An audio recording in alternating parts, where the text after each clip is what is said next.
తెలుసునా అసలు చర్చనే జరగాలి లోపల. భారతీయ జనతా పార్టీ ఇవాళ జరిగినట్టు సమావేశ వివరాలన్నీ కూడా రాష్ట్ర అధ్యక్షులు కిషన్ రెడ్డి గారు ఎవరో ఒకరు బాధ్యత పేపుతారు.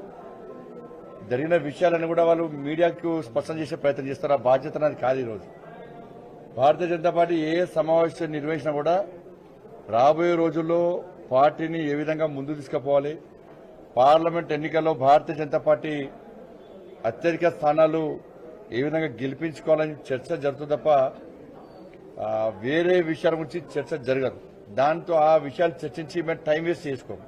కానీ ఏం చర్చ జరిగింది, ఏమిదన్న విషయాలు ఆల్రెడీ ఎవరికొరు బాధ్యత స్పోక్స్ పర్సన్సా, రాష్ట్ర ప్రధాన కార్యదర్శుల, సీనియర్ నాయకులు ఎవరికొరికి బాధ్యత అప్పచెప్తారు, వాళ్ళు చెప్పే ప్రయత్నం చేస్తారు.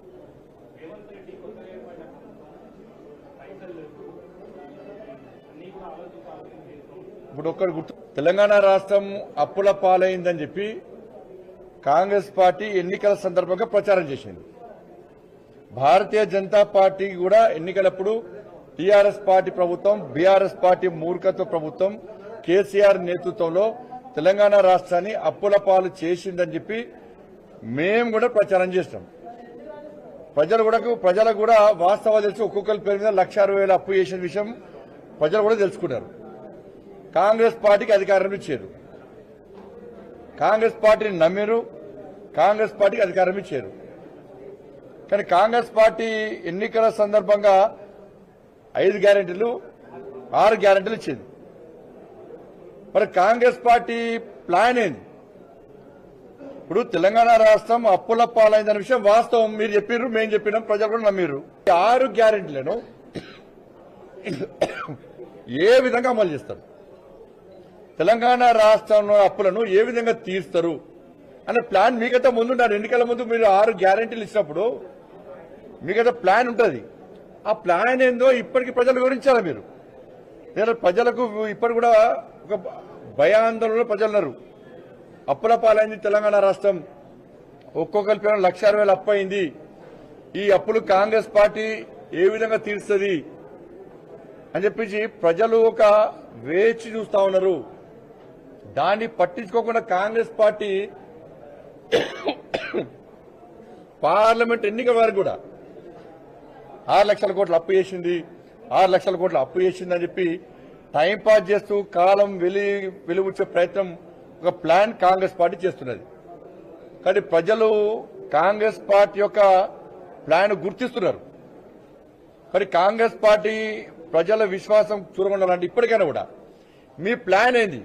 6 లక్షల కోట్ల అప్పును ఏ విధంగా తీరుస్తారు? ఈ 6 గ్యారెంటీలను 100 రోజుల్లో ఏ విధంగా అమలు చేస్తారో మీరు చెప్పాలి. ఇది చెప్తేనే ప్రజలకు మీద విశ్వాసం ఏర్పడుతుంది. మళ్ళీ ఇదే 6 లక్షల కోట్ల అప్పు చేసింది అని చెప్పి మళ్ళీ పోయినసారికి బీఆర్ఎస్ పార్టీ ఫస్ట్ టైం గెలిచినాం, మేము కొత్త గెలిచినప్పుడు తెలంగాణ రాష్ట్రము ధనిక రాష్ట్రం, అప్పుడు కొత్త గెలిచాం, మా తెలంగాణ రాష్ట్రం మేము కనీసం సంధానించుకోవద్దా అన్నారు. ఇప్పుడు కాంగ్రెస్ పార్టీ కూడా మళ్ళీ ఈ 2 సంవత్సరాలు టైంపాస్ చేసి అరే మొన్ననే కొత్తగా ఏర్పడ్డది సంధానించుకోవద్దా అని చెప్పే ప్రయత్నం చేస్తే మాత్రం ప్రజలు విశ్వసించారు. మీద ఒక జాతీయ పార్టీ, గతంలో ఈ రాష్ట్రాన్ని పాలించినటువంటి అనుభవం ఉన్న వాళ్ళు, మీకు దేశాన్ని పాలించే అనుభవం ఉన్నది. తీరుస్తారు 6 గ్యారెంటీలు ఏ విధంగా అమలు చేస్తారు, మీకు ప్లాన్ ఉంటుంది. ఆ ప్లాన్ ప్రజలకు వివరించి ప్రజల లోపల భరోసా, విశ్వాసం నింపాల్సిన బాధ్యత ఉంది. నేను ఒకటే చెప్తున్నా ఇవాళ, సరే పైసలు ఖర్చు లేని పని మీరు చేయాలి. ఫస్ట్ పైసలు ఖర్చున్నదేమో అప్పులు అంటున్నారు. అప్పుల పాలైంది, దాంతో నష్టం జరుగుతుంది మనకి. అప్పులు ఏ విధంగా తీరుస్తారో మీరు చెప్తే పెట్టుబడులు వస్తాయి. అప్పులు ఏ విధంగా తీరుస్తారో మీ ప్లాన్ బహిరంగపరిస్తే పెట్టుబడులు వస్తాయి, ప్రజలకు ఒక భరోసా, విశ్వాసం ఏర్పడుతుంది. పోనీ అప్పులు పక్కకు పెట్టి అప్పులు కానీ ఖర్చు లేని పనులు చేస్తున్నారంటే అది చేస్తలేరు. ఇవాళ మీరు ఒక 5 డిమాండ్లు మేము చేస్తున్నాం, మేము అడుగుతున్నాం రాష్ట్ర ప్రభుత్వాన్ని, రాష్ట్ర ముఖ్యమంత్రి గారిని. ఇప్పుడు డ్రగ్స్ కేసు, దాని మీద బీఆర్ఎస్ పార్టీ ప్రభుత్వం సిట్ వేసింది. ఈ డ్రగ్స్ కేసు ఏమైందో మీరు తిరిగి చూడండి. దానిలో ఎంత పెద్దోళ్ళైనా గుంజుకారండి బయటికి. మొత్తం డ్రగ్స్ కేసును మొత్తం పూర్తిగా నిర్వీర్యం చేశారు. పెద్ద పెద్దోళ్ళు హస్తం ఉందని చెప్పి దాన్ని మూసేసిండు. రాష్ట్ర అప్పుడు మాజీ ముఖ్యమంత్రి కేసీఆర్ ఒక్క వారం రోజులు మొత్తం ఏగా ఊగదంపుడు ఉపన్యాసాలు ఇచ్చాడు. టీవీలలో బ్రేకింగ్లు మొత్తం తెలంగాణ ప్రజలు మొత్తం షేక్ అయిపోయారు. ఎవరిని ఇష్టపెట్టం అని అధికారులు తిట్టిడు, వాళ్ళు తిట్టిడు, డ్రగ్స్ కేసిపోయింది. అధ్యాయాల బయటికి వాళ్ళ ఇంటర్మీడియట్ విద్యార్థులు చాలా మంది ఇంటర్మీడియట్ విద్యార్థులు గ్లోబరీనా అనే మూర్ఖత్వ సంస్థ వల్ల, రాష్ట్ర ప్రభుత్వం నిర్లక్ష్యం వల్ల వాళ్ళ చాలా మంది పసి పిల్లలని ఇంటర్మీడియట్ విద్యార్థులు ఆత్మహత్య చేసుకున్న సంఘటన విషయాలు విచారణ జరపండి.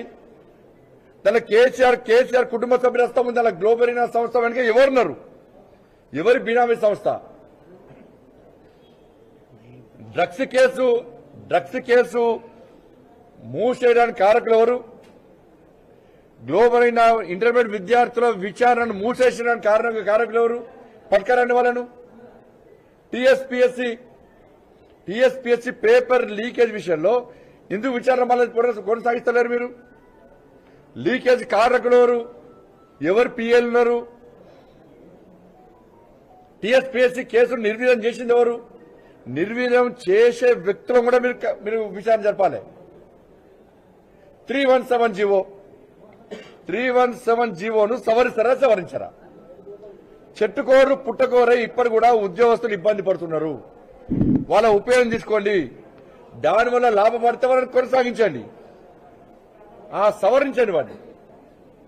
ఇవాళ ఇప్పటి కూడా చాలా మంది ఉద్యోగస్తులు ఉపాధ్యాయులు అందరూ కూడా ఇబ్బంది పడుతున్నారు 317 జీవో వల్ల. టికెట్ తెలుస్తుందన్నా అసలు చర్చనే జరగాలి లోపల.